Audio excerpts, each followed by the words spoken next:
If you're not already aware, PvP is coming soon to Pokemon Go. In this video, I'm going to be talking about what we currently know about PvP, what I like about it, and from what information we have, talking about team building and what Pokemon might be good in Pokemon Go. Now, if you missed my last video, then you missed out on the #1 PvP tip. So a little eye guy is going to appear in the corner here. Click on that if you want to check out that video and get learned up. This video is going to go over some more details on PvP team building to help you out in a lot more situations. Starting out, it appears that PvP battles are going to be 3 Pokemon versus 3 other Pokemon, so teams of 3. I really like this because I feel it really emphasizes the rock, paper, scissors aspect of Pokemon. Pokemon Go, as you're probably already aware, has a really basic battle system of tapping and swiping. There isn't status effects, there aren't abilities, there aren't held items. Now, these are detriments to the game overall, but having PvP be a 3v3 battle makes it so that team building and which Pokemon you pick are much more important, which adds a whole nother layer to the metagaming process for team building. So I think this is a pro. Of course, this means when you're building a team, you're going to want to use Pokemon that cover each other's weaknesses. For example, if you're using a fire-type Pokemon, well, that gets beaten by water-type Pokemon. So you might want to include a grass-type to take on the water-type, right? But now your water-type, that guy's vulnerable, well, then you'll want to include a grass-type Pokemon, right? A less known core could be Dragon Pokemon and Steel-type Pokemon. Now you got only 2 Pokemon that you have to manage to be defensive, and then the last guy could be whatever you want it to be, so teams could be pretty interesting that way. Another way you could build a team is to just go full rock. Your opponent could just be doing the whole rock, paper, scissors deal, right? But you got 3 solid rocks. These rocks could overcome the paper, and now the rest of your team is ripe for the picking. So that is another way you could build a team in PvP. Now, aside from the cores, you also have to keep in mind what's good. Right now, it appears that these 3v3 battles are going to be completely blind. So I'm bringing 3 Pokemon, you don't know what they are, and I'm fighting you, you're bringing 3 Pokemon, and I don't know what they are. So you have to be prepared for just about anything. So especially in the early stages of PvP in Pokemon Go, using Pokemon that can handle a wide variety of threats is going to be very important. I call these Pokemon the noob smashers, right? The meta Pokemon. And those ones are going to be what's generally good against the widest variety of threats. Once that information becomes known by me and the Game Press team and by independent researchers on the Sylph Road, and then that information is subsequently promoted by the various YouTubers, then people will have an idea of what the meta looks like. And that's when we get the next layer of the meta, the anti-meta, if you will. Now we know what the 6 to 8 best Pokemon are. Well, of course, there's going to be Pokemon that beat those best Pokemon. Some do it better than others. Some can beat several of them, but not all of them. Maybe some of the anti-meta Pokemon already exist within the meta Pokemon pool. From that stage going forward, if you're going to blindly battle somebody on the street, you're probably going to want to include one of these anti-meta Pokemon as well. So you got the meta Noob Smasher. Then you got the anti-meta Pokemon that can still smash noobs, but not as good as the Noob Smasher, but it works well with the Noob Smasher, right? And then you can either A, include another one such Pokemon that kind of rounds off the team, or you could just pick a complete wild card that really screws over a couple specific Pokemon that are pretty popular, but do pretty poorly against other things. Making these hard choices, like I said before, using the 3 rocks instead of a rock, paper, scissors team could completely decide who wins and who loses in PvP in a really deciding way. Of course, you could always keep it nice and kosher, rock, paper, scissors, or you could push the limits of what can be done with a rock, a piece of paper, and a scissors. And I think people that really push the limits of that and have that meta knowledge we'll see a lot more success in PvP. Now you guys might be wondering, well, what are these meta Pokemon? Which ones are the good? Well, until PvP comes out, we don't know what the good Pokemon are. But we can have some pretty good ideas from what we know about the battle system in Pokemon Go so far and kind of translate that into what PvP is probably going to look like. In general, high total damage output, which are very tanky Pokemon that also deal enough damage to make that tankiness worthwhile, those Pokemon look like they're going to be significantly good in PvP. Actually, early on, before the stat rebalance, Blissey was actually looking insane for any sort of theorized PvP system. And that's why I believe that the stat rebalance was specific towards nerfing Blissey and buffing everything else specifically for PvP. With all that in mind, of course, Blissey still stands out as a very good high TDO Pokemon, but I think there is another Pokemon that we should be wary of, and that is Metagross. Not only does Metagross completely dominate Blissey in every way, shape, and form, but Metagross dominates a lot of Pokemon really well. Tons of resistances, huge stats, Meteor Mash. What beats that? What beats that? Well, of course we know what beats that. I put out that video telling you guys what the best defenders are against Metagross, and if you think about it, a lot of those Pokemon are really good at beating Metagross offensively as well. We're talking about Empoleon, Charizard, Gyarados. But Ron, Swag, Gyarados is bad because it's got the doubled up weakness to electric types, so electric types are gonna beat Gyarados, and Gyarados is a terrible PvP Pokemon because of electric. You know, that's good, that's great, I hear where you're coming from, but if you don't bring an electric type Pokemon in your team of 3, then guess what, fool? Gyarados, what's stopping it then? If you don't slot an electric type, what's stopping Gyarados then? Rocks. Water is super effective to rocks. What's good now? What's good now? Milotic, Steelix, and Pokemon of related types, so like Magmortar, Typhlosion, all sorts of fire, water, and steel type Pokemon might be good to slot in to take down this top meta threat, or at least what we're anticipating to be a top meta threat. Aside from that, I really can't advise anything else. I know a lot of people are thinking about Dragon-type Pokemon and Pokemon that beat Dragon-type Pokemon, but Dragon types, Metagross resists that and hits them for neutral damage, which means Metagross wins. What beats Dragon types? Ice and Fairy-type Pokemon. Well, both of those are also weak to Metagross, so Metagross wins. So I think a lot of attention should be given to Metagross and what beats Metagross, and I guess what beats Metagross, right? So keep your eyes peeled on that, your mind on that for the Master League. But we do have 2 other leagues to think about. Yeah, Pokemon Go PvP isn't completely unlimited. There is also an Ultra and a Great League. The Ultra League caps Pokemon off at 2,500 CP. Right now it's not clear if it will devalue your Pokemon to that level or if you're only allowed to use Pokemon that are lower than 2,501 CP. Right now, that's not clear. We don't know that. The expectation is that you have to bring in the Pokemon that are lower CP already and just kind of deal with that. We'll have to see what happens.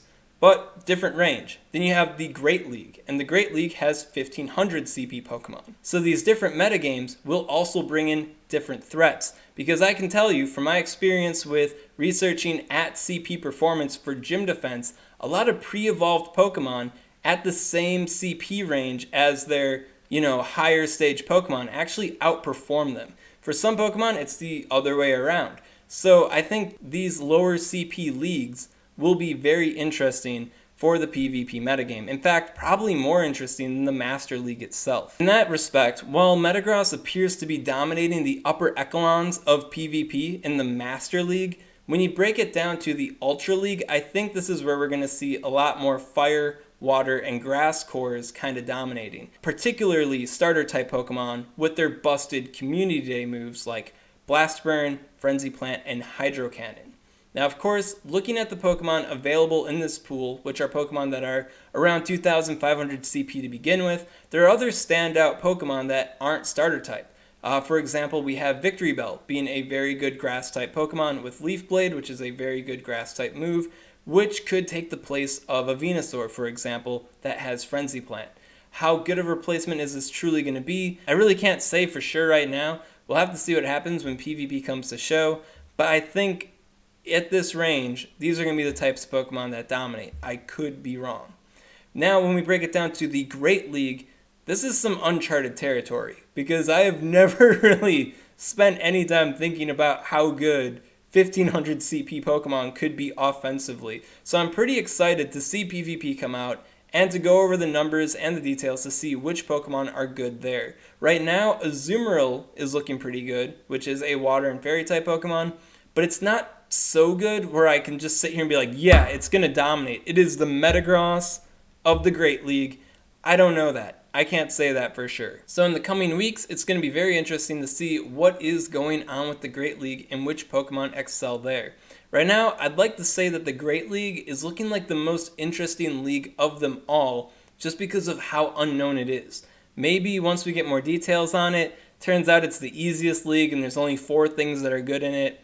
Who knows? We don't. We're going to find out. Now, one thing that you're going to want to know about building teams for the different leagues is that one team isn't going to settle it all for each league. You're going to want to have multiple teams because once your opponents figure out what you're using all the time, well, now they might start to strategize against you.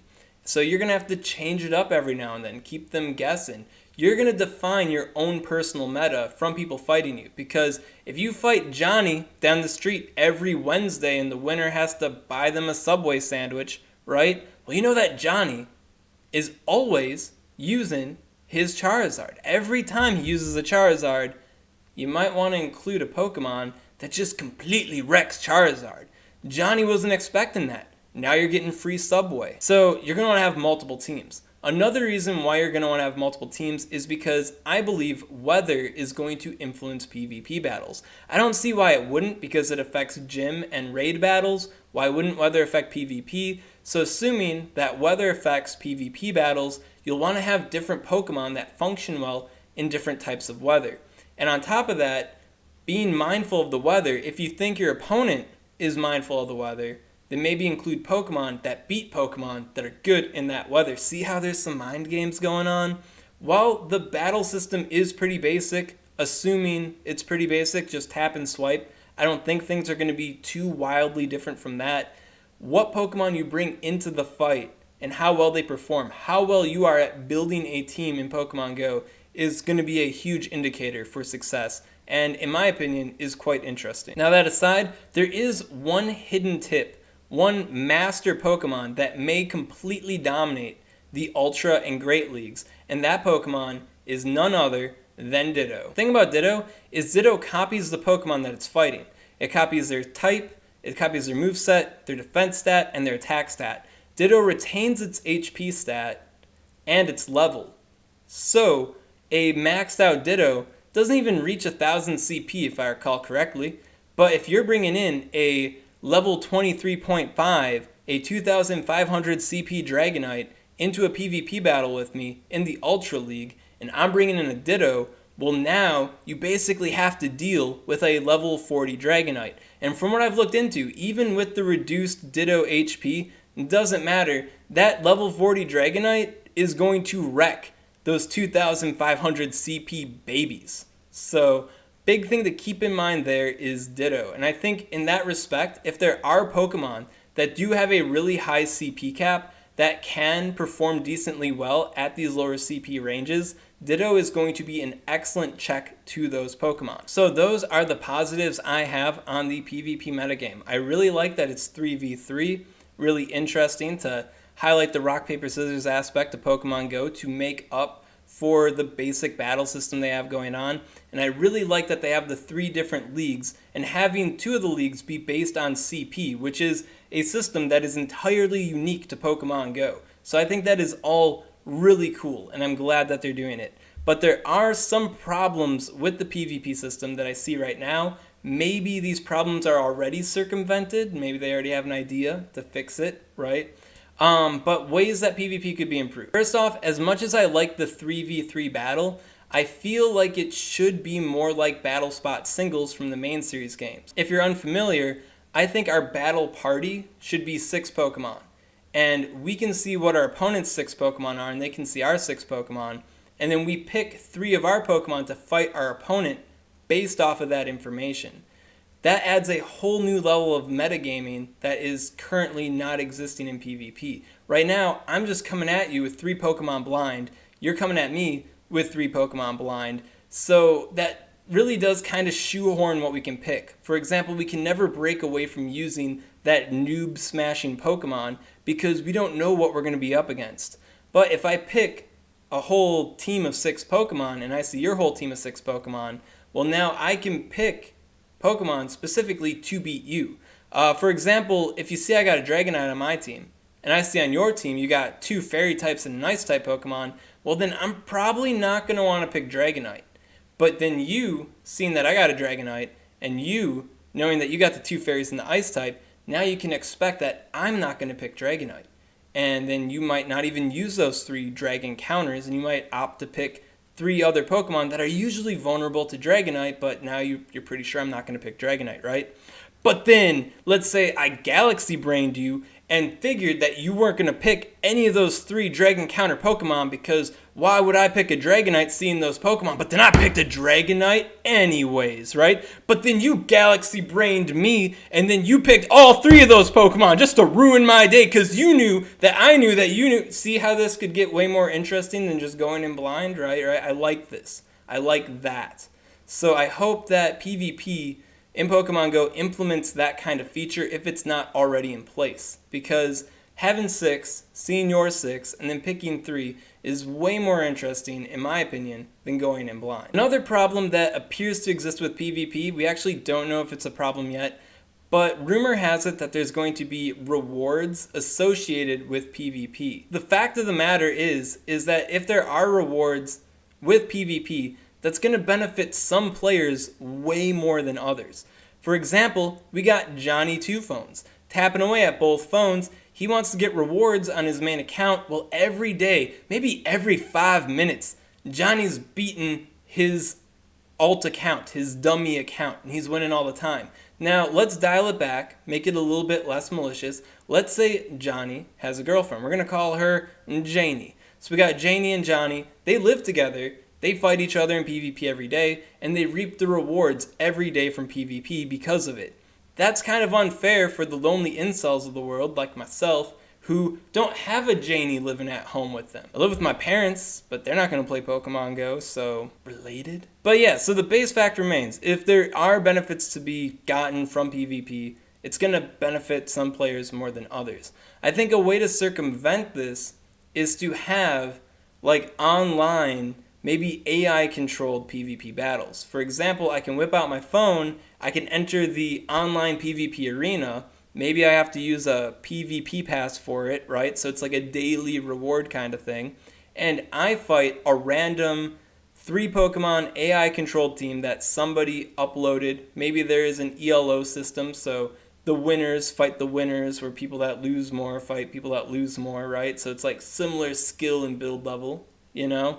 I think that would be a good way to give a PvP feel, use the PvP system, and then give rewards from PvP without having it being easily exploited. In the real world, if I want to fight the person down the street in PvP, in Pokemon Go, I don't need a reward associated to do it. I have the satisfaction of curb stomping them in Pokemon. That whole coworker situation, someone buying each other's Subway, that's the reward. We decide what the reward is. But the moment Pokemon Go decides to be like, yeah, you want a PvP battle today, here's like 10 Pokecoins. Well, now you got Johnny 5 Phones getting all sorts of Pokecoins, tapping all of his different phones, feeding his main account. That's pretty messed up. Or then you got, like, I don't know, the Octomom and her 8 kids, and they're all tapping. So there's a cheating way that it's kind of exploitable. There's a realistic way that it's still kind of unfair and exploitable. I just think they should, not have rewards with PvP, or have it be in a way where it's like AI-controlled online remote arena kind of thing. I think that would make a lot more sense. So just my 5 cents on that. So those are my thoughts and opinions on Pokemon Go's PvP system, what I think is going to be good, and my tips to help you prepare for team building in PvP in Pokemon Go. Of course, once PvP is actually brought in, well then I can go over the real stats and numbers and work on tier lists, what the best strategies are, which Pokemon are good, and which Pokemon beat those Pokemon, etc. So stay tuned for that. Can't wait until that IGN article or whatever drops and we get some more details on PvP. It'll be very interesting to see what comes. So yeah, if you got any questions on what I'm all talking about here, make sure to comment below, let me know, and I'll help you out. And if you enjoyed this content and you want to figure out what the real numbers are when PvP becomes the real thing, well then make sure to subscribe to SwagTips. SwagTips. And as always, if you want to know what the number one ultimate tip is for PvP in Pokemon Go, that tip is to not fight me in a Pokemon battle. And similarly, if you see somebody walking down the street in the official SwagTips t-shirt, link in the description if you want to buy this freaking t-shirt and intimidate your opponents, then you best be turning tail, because they're getting their information mainlined from the Swag Man. They like me so much they're wearing my t-shirt, and you can bet your bottom dick that they're gonna mess you up in a PvP battle.